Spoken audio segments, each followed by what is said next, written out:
Hello दोस्तों, मैं हूं एडवोकेट रुपेंद्र कर्ण। मैं आप लोगों के लिए आज एक वीडियो लेकर आया हूं जिसमें हम लोग डिस्कस करने वाले हैं स्टेट एनरोलमेंट के बारे में और बार एग्जामिनेशन के बारे में। आज हम 3 पॉइंट्स में इसको डिस्कस करेंगे।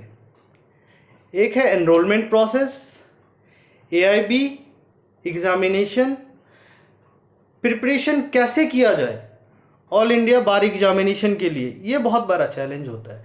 कभी हम सोचते हैं कि पता नहीं क्या होगा, क्या पूछा जाएगा, ओपन बुक है तो ऐसा होगा, और ऐसा कुछ होता नहीं है। आगे मैं आपसे इसका भी डिस्कशन करूंगा, इस बारे में भी। फिलहाल मैं आपको एनरोलमेंट प्रोसेस के बारे में बताऊंगा बिना टाइम वेस्ट किए हुए, क्योंकि एनरोलमेंट प्रोसेस, जब भी हम लॉ कंप्लीट करते हैं, जब भी हमारे पास लॉ की डिग्री आती है, वी आर लॉयर्स, बट हम एडवोकेट नहीं कहलाते हैं। अगर हमें एडवोकेट कहलाना है, हमें प्रैक्टिस करना है, हमें लिटिगेशन में जाना है, तो हमें स्टेट एनरोलमेंट करना ही पड़ेगा और एआईबी देना ही पड़ेगा। इसका कोई शॉर्टकट दूसरा ऑप्शन है ही नहीं। तो हम बात करेंगे अभी एनरोलमेंट प्रोसेस के बारे में। एनरोलमेंट प्रोसेस में जो इंक्लूड होता है, जैसे कि अगर हम स्टेट बार के लिए एनरोल करेंगे तो कैसे करेंगे, कहाँ जाएंगे, कहाँ से फॉर्म लेंगे, पेमेंट कैसे करेंगे, ये सब क्वेश्चंस आता है दिमाग में। तो बहुत ही सिंपल है दोस्तों, इसमें कुछ भी नहीं करना है आपको। आप कोई भी स्टेट बार काउंसिल जहाँ पे आप एनरोल कराना चाहते हैं वहाँ पे जाएंगे। आप वहाँ पे जाके आपको एक फॉर्म मिलेगा। 4-5 पेज के फॉर्म होते हैं करीब। उसमें कुछ डिक्लेरेशंस वगैरह होते हैं, कुछ डिटेल्स आपके होते हैं, आपके एकेडमिक डिटेल्स, आपके name, father's name and all, आपके पर्सनल डिटेल्स। तो आपको वो डिटेल्स सारे फिलअप करने हैं। जो भी एनेक्चर आपको लगाना है वो डॉक्यूमेंट्स वहाँ पे लिखा होगा। तो वो डॉक्यूमेंट्स आपको केयरफुली देख लेना है कौन कौन सा डॉक्यूमेंट्स है। हालांकि मैं अभी आपको बताने जा रहा हूँ डॉक्यूमेंट्स का नेम भी। तो दोस्तों, उसको उसमें जो डॉक्यूमेंट रिक्वायर्ड है वो डॉक्यूमेंट्स है 10th और 12th का मार्कशीट, 10th और 12th का पासिंग सर्टिफिकेट। अगर आप 5 इयर्स लॉ ग्रेजुएट हैं तो एलएलबी का all semester marksheet along with provisional, और अगर कोई बैक आया है तो वो भी मार्कशीट। अगर आप 3 इयर्स के हैं तो आप अपने ग्रेजुएशन के मार्कशीट लगाएंगे और पासिंग सर्टिफिकेट लगाएंगे। आप ग्रेजुएशन के हैं अगर, तो आप प्रोविजनल सर्टिफिकेट आपको भी लगाना है एलएलबी का।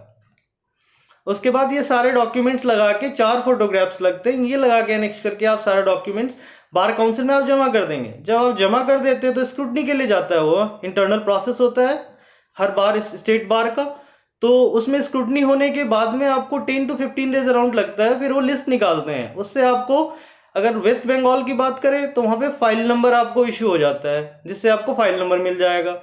दिल्ली में एनरोलमेंट नंबर डायरेक्टली इशू हो जाता है, जैसे D1234/2020। अगर आप 20 के एनरोल्ड है, 19 के है तो 1234/2020 होगा उसमें। तो ये इसका नंबर होता है, ये एडवोकेट का यूनिक नंबर होता है, जो कि आप सिग्नेचर जब भी करते हैं, ऑथोरिटी आपकी साइनिंग ऑथोरिटी जब होती है वो उससे ही डिसाइड होती है कि ये आपकी है। तो ये बहुत ही इंपॉर्टेंट है। उसके अलावा जब एक बार आप एनरोल हो जाते हैं, एनरोलमेंट होने के बाद में फिर आपका क्या होता है कि आई कार्ड आता है। आई कार्ड करीब 15 से 20 दिन बाद आता है दिल्ली में, नंबर इशू होने के। वेस्ट बंगाल में थोड़ा टाइम लगता है क्योंकि पहले फाइल नंबर इशू करते हैं वो, और आपका permanent I card AIB exam के बाद आएगा। उसके लिए पहले आपको एआईबी एग्जाम देना होता है। तो अब हम बात करेंगे ऑल इंडिया बार एग्जामिनेशन के बारे में, कि ऑल इंडिया बार एग्जामिनेशन क्या है, कैसे होता है, क्या नहीं होता है, प्रिपरेशन कैसे करेंगे हम इसके लिए। तो दोस्तों बहुत ही आसान है। पहले तो आपको मैं बता दूं, ऑल इंडिया बार एग्जामिनेशन इसलिए रखा गया था कि ऐसा ना हो कि कोई लॉ का डिग्री कंप्लीट करे, कहीं से भी इधर उधर सो कॉल जुगाड़, तो जुगाड़ से कंप्लीट करके आ जाए और उनको लॉ का एबीसीडी भी ना पता हो। तो एक्चुअली ये आपके बेसिक नॉलेज टेस्ट करते हैं। ये आपको क्वालिटी ऑफ लॉयर्स इंप्रूव करने के लिए लाया गया था। तो मोटिव बहुत ही सिंपल है, तो क्वेश्चन इसीलिए और भी सिंपल होता है, तो इसलिए घबराने की जरूरत नहीं है दोस्तों। आपको एआईबी प्रोसेस के बारे में बताते हैं। एआईबी प्रोसेस बहुत ही आसान है। आप उसके ऑफिशियल वेबसाइट पे जाएंगे, ऑल इंडिया बार एग्जामिनेशन के, और ऑफिशियल वेबसाइट पे जाके पहले आपको रजिस्टर करना पड़ेगा। रजिस्ट्रेशन में आपको वो कुछ बेसिक डिटेल्स लेते हैं, डिटेल्स वगैरह लेंगे। डिटेल्स लेने के बाद में आपका रजिस्ट्रेशन कंप्लीट हो जाएगा। रजिस्ट्रेशन प्रोसेस, रजिस्ट्रेशन कंप्लीट होने के बाद में क्या होता है कि आपको लॉगिन करना पड़ता है। जो आपको एक लॉगिन आईडी और पासवर्ड आपके ईमेल पे और फोन पे आता है, उससे आपको लॉगिन करना होगा। लॉगिन करने के बाद में आप क्या करेंगे कि उसका जो भी है, जितना भी आपके डॉक्यूमेंट है, सब रेडी रखेंगे। उसमें मेनली आपका डॉक्यूमेंट्स जो रिक्वायर्ड है, आपको अपना एनरोलमेंट के बाद जो आई कार्ड मिलेगा वो रिक्वायर्ड है, जो एनरोलमेंट सर्टिफिकेट मिलता है वो रिक्वायर्ड है, और फोटोग्राफ्स एंड सिग्नेचर रिक्वायर्ड है। कई बार ऐसा होता है कि सर्टिफिकेट हमारा आ गया लेकिन आई कार्ड नहीं आया, तो घबराने की कोई ज़रूरत नहीं है मेरे दोस्त, क्योंकि सर्टिफिकेट से भी वो अगर आप स्कैन करके अपलोड करते हैं तो दे कंसीडर इट पॉजिटिवली। तो ये आपका सब अपलोड करने के बाद में एक पीडीएफ क्रिएट होता है, जो कि चालान होता है, जो 3,560 रुपए के होते हैं। आगे बढ़ जाए या कम हो जाए, that is different issue. Presently अभी यही है। तो वो क्रिएट होगा, उसके 3 कॉपी होते हैं। 3 कॉपी जब आपके पास होगा, वो उसमें से एक कॉपी आपको बैंक दे देता है, कस्टमर कॉपी होता है। तो जब वो आप घर पे लेके आएंगे, लाने के बाद में क्या करना है, 24 आवर्स के पहले उसको दोबारा अपलोड करना है। जैसे ही आप अपलोड करेंगे, आपका ये कंप्लीट प्रोसेस कंप्लीट हो जाएगा। और कंप्लीट होने के बाद में फिर आप वेट करेंगे एडमिट कार्ड का। एडमिट कार्ड अपने ऑफिशियल वेबसाइट पे आता है। एडमिट कार्ड जब भी आएगा, एडमिट कार्ड आने के बाद जब आप डाउनलोड करेंगे, उस समय 2 आपसे रिक्वायरमेंट होगी जो आपसे पूछेंगे वो वेबसाइट। एक तो एप्लीकेशन नंबर आपका क्या है, दूसरा आपकी डेट ऑफ बर्थ क्या है। ये दोनों रिक्वायरमेंट है। अब हम बात करेंगे दोस्तों, ये तो खत्म हो गया एआईबी का रजिस्ट्रेशन प्रोसेस क्या है। अब दोस्तों हम बात करेंगे जो सबसे इंपॉर्टेंट चीज़ है कि ऑल इंडिया बार एग्जामिनेशन की प्रिपरेशन कैसे की जाए। ये बहुत ही बड़ी समस्या है, बहुत ही बड़ा प्रॉब्लम है। लोग बहुत ही परेशान रहते हैं, क्योंकि कुछ प्रैक्टिस में बिजी हो जाते हैं एनरोलमेंट के बाद, कुछ प्रिपरेशन लेने लगते हैं जुडिशरी की, कुछ और कहीं चीज़ों में इन्वॉल्व हो जाते हैं। लेकिन उनको एनरोलमेंट किया है उन्होंने, और उनको एआईबी देना है, तो कैसे दें दोस्तों। सबसे पहला रिक्वायरमेंट है एआईबी एग्ज़ाम देने के लिए कि आप जो है सारा बेयर एक्ट्स, जितने भी बेयर एक्ट्स हैं वो कलेक्ट कर ले। अप्रॉक्सीमेटली 19 सब्जेक्ट हैं। तो 19 सब्जेक्ट क्वेश्चन ये होता है, क्या हम 19 सब्जेक्ट पढ़ेंगे? ये तो बहुत होता है, इतना कैसे पढ़ेंगे? कुछ हमारे दोस्त हैं जो बोले 19 सब्जेक्ट पढ़ लेंगे यार। तो क्वेश्चन ये है कि पढ़ लेंगे यार और कैसे पढ़ेंगे, इन दोनों के बीच में फंसना। तो हमारा ये क्वेश्चन का भी आंसर है। आप सबसे पहले बेयर एक्ट कलेक्ट करें, जितने भी 19 सब्जेक्ट्स के हैं, इसमें आप कॉम्प्रोमाइज़ ना करें। बेयर एक्ट कलेक्ट करने के बाद में नेक्स्ट कैसे करें? क्या बेयर एक्ट खरीद के हमने रख ली, अब हम ये लेके चले जाएंगे, हो जाएगा? तो दोस्तों बेयर एक्ट में आपको देखना होगा कि क्या है, कहाँ है। इसीलिए कहा गया है, ये जरूरी है कि where the law is rather than what the law is. और ये सिर्फ आपको एआईबी एग्जाम के लिए नहीं बता रहा, आपको आगे भी यही काम आने वाला है, क्योंकि आप प्रैक्टिस भी करेंगे, हर चीज़ आप याद नहीं रख सकते हैं। तो आपको ये पता होना चाहिए, अगर सर्टेन ऑर्डर्स आपको देखने हैं तो आपको ये पता होना चाहिए, एग्जीक्यूशन देखना है तो कौन से ऑर्डर में है। हम सीधा निकालेंगे ऑर्डर 21, पता है वहाँ पे एग्जीक्यूशन है। हमें अगर सपोज करिए इम्प्लीमेंट ऑफ पार्टी देखना है, हम देखेंगे कि अच्छा कैसे है, ये कहाँ से होगा, हम सीधा निकालेंगे 110। Rejection of plaint 711। हमें ये पता होना चाहिए कि लॉ कहाँ है। अब हमें अगर पूरा 711 नहीं याद है, हमें अगर ये रफली याद है यार ऑर्डर 7 में कुछ था ऐसा, तो आप उससे निकाल के देख सकते हैं, और ये आपके लिए बहुत ही कन्वीनियंट हो जाता है कि आप उस चीज़ को कर पाए। दोस्तों आपको और मैं दूसरा आपको जो सजेशन देने वाला हूँ वो है कि एआईबी में बहुत सारा क्वेश्चन ये आता है माइंड में, और कि कौन सा बुक पढ़े, कौन सा हम मटेरियल फॉलो करें। दोस्तों मेरी माने, मेरा पर्सनल एक्सपीरियंस और ऑब्जर्वेशन ये रहा है कि आपको किसी भी बुक की ज़रूरत नहीं है एक्सेप्ट बेयर एक्ट्स। आप अगर सॉल्व करना चाहते हैं, आपको आपके पास बहुत टाइम है, आपको लगता है कि नहीं हम करना चाहिए और अदर इट्स बेटर, मैं इसको सजेस्ट भी करूँगा, तो आप प्रीवियस ईयर क्वेश्चंस के एक बुक आती है, बहुत ही पतली सी बुक होती है, उसमें 5 से 10 साल के क्वेश्चंस होते हैं प्रीवियस ईयर के, तो आप उसको एक बार जरूर गो थ्रू कर लें, जिससे आपको आइडिया मिल जाए किस तरह के क्वेश्चंस आते हैं। और एक और सजेशन दूंगा, ऑनलाइन OMR शीट अवेलेबल होता है 100 क्वेश्चंस के, तो क्या कीजिए आप कि OMR शीट 2 4 10 जो भी है प्रिंट आउट ले लीजिए, और कोई भी 100 जो आप प्रीवियस ईयर क्वेश्चन वाला बुक खरीदेंगे या ऑन नेट से डाउनलोड करेंगे, तो वो आप क्या कीजिए कि 2 4 5 कम से कम मिनिमम इतना प्रैक्टिस कर लीजिए। 5 प्रैक्टिस करने के लिए 10 घंटे चाहिए आपको, 15 घंटे चाहिए मैक्सिमम, जो कि आई गेस कि हर कोई निकाल सकता है 15 घंटे। आपको मैं 50 घंटे 50 दिन पहले, 1 2 महीना पहले से पढ़ने के लिए मैं तो आपको इंसिस्ट नहीं कर रहा, आप, मैं तो कह रहा हूँ शॉर्ट टाइम में कैसे तैयारी करें। जब आपके पास टाइम है तो अच्छी बात है, आप हर बेयर को ले, हर एक सेक्शंस को देखें, हर एक आर्टिकल्स को देखें, उसके अंदर क्या है उसको देखें। लेकिन अगर आपके पास टाइम नहीं है तब क्वेश्चन अराइज होता है, अब क्या करें? तो तभी के लिए एक ही सजेशन, आपको इंडेक्स अच्छे से पता होना चाहिए कहाँ पे क्या है। आपको अगर ये पता है कि फंडामेंटल राइट पार्ट 3 में है, तो आप पार्ट 3 जैसे ही खोलेंगे आपको फटाफट मिल जाएगा। अच्छा, मुझे ढूंढना है स्टेट का डेफिनेशन कहाँ पे, आर्टिकल 12 में है, आप जैसे ही देखेंगे आपको मिल जाएगा फटाफट। आपको देखना है right to life and personal liberty, तो तुरंत मिल जाएगा। एक और क्वेश्चन होता है कि एग्जाम में क्वेश्चन कैसे अटेम्प्ट करें, तो दोस्तों सबसे बड़ा प्रॉब्लम होता है एग्जाम प्रेशर, और ये प्रेशर होता नहीं, हम खुद बिल्ड करते हैं खुद पे, क्योंकि हमारी आदत है बचपन से बिल्ड करने की, कि हम नहीं जबरदस्ती कर रहे एग्जाम है। वही चीज अगर हमसे बाहर पूछे एग्जाम को हॉल के बाहर, अरे यार ये तो आता था भूल गया, नहीं ये तो मैं कर सकता था यार, इसमें ये ऐसे था, लेकिन एग्जाम प्रेशर में भूल जाते हैं।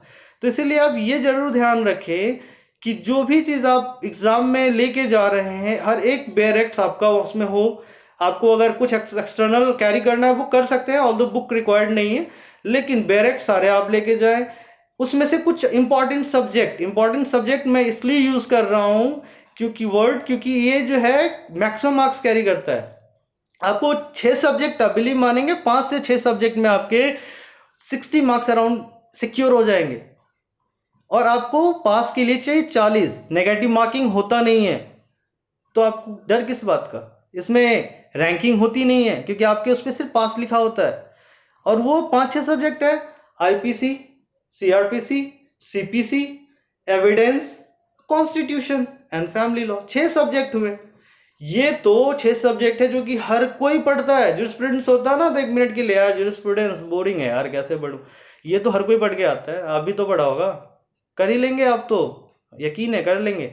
तो ये 6 सब्जेक्ट आप अच्छे से कीजिए, मैं इंसिस्ट करूंगा। और भी इसके अलावा है, इंटेलेक्चुअल प्रॉपर्टी राइट है 2 नंबर 3 नंबर, आप लेके जाइए बुक, और उसका क्वेश्चन अगर जैसे आप क्वेश्चन कैसे करिए मैटर करता है, आप फटाफट गो थ्रू कीजिए क्वेश्चन से। फर्स्ट गो में आप देखिए कौन कौन सा है जो फटाफट आपको मिल सकता है, कौन कौन सा आता है। आप जैसे आर्टिकल 21 का आपको right to life and personal liberty पूछे कौन से आर्टिकल में, आप बता देंगे, इजिली बता देंगे, क्योंकि ये तो आप शुरू से पढ़ते आ रहे हैं।